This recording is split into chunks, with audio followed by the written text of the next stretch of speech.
भाई भारत ना एक जाहिल, अनपढ़, गवार, अनसिविलाइज लोगों का कंट्री बन चुका है बिल्कुल। जब सीजेपी के प्रोटेस्ट चल रहे थे तो वहां पे ये लोग फोकस कर रहे थे कि फंडिंग कहां से आ रही है, जुनैद बिरयानी कहां से खिला रहा है। अब जब झारखंड में प्रोटेस्ट चल रहे हैं तो ये लोग फोकस कर रहे हैं कि वहां पे सीजेपी वाले क्यों नहीं है।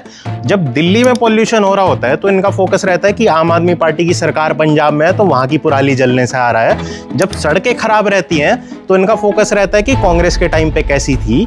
इनका जो कंसर्न है वो कभी इश्यूज को लेके रहता ही नहीं है। इनको बस ब्लेम गेम खेलना होता है कि किसी तरह से अपनी पॉलिटिकल पार्टी को डिफेंड करें।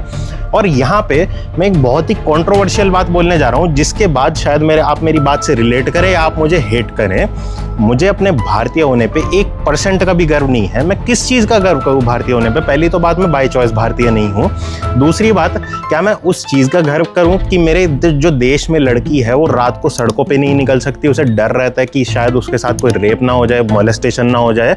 या मैं साफ हवा जो मुझे नहीं मिल रही उसका गर्व करूँ, या मेरी जो सड़कें टूटी पड़ी हैं, मेरा जो एग्ज़ाम लीक हो रहा है, इन चीज़ों का गर्व करूँ। मतलब गर्व करने लायक कुछ होना भी तो चाहिए ना। ये तो वही बात हो गई कि मेरे घर में बेटी का रेप हो रहा है और मुझे अपने घर पे गर्व है। ये कैसा गर्व हुआ भाई? और इंडियंस के साथ जो रेसिज्म हो रहा होता है ना, ये बाहर के कंट्रीज में बहुत सही हो रहा होता है।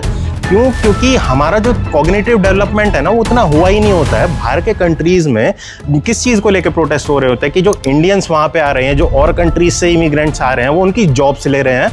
और इंडिया में जॉब्स के बारे में कोई बात ही नहीं कर रहा। यहाँ पे बस सबको धर्म बचाना है अपना। क्या आपने फिनलैंड के लोगों को, नॉर्वे के लोगों को, स्वीडन के लोगों को, कनाडा के लोगों को कभी धर्म बचाते देखा है? क्यों नहीं देखा? क्योंकि उन्हें अपनी जॉब्स ज़्यादा ज़रूरी हैं, उन्हें अपना रोज़गार ज़्यादा ज़रूरी है। आपकी तरह धर्म ज़्यादा ज़रूरी नहीं है। एक बार सोचना इस बात को।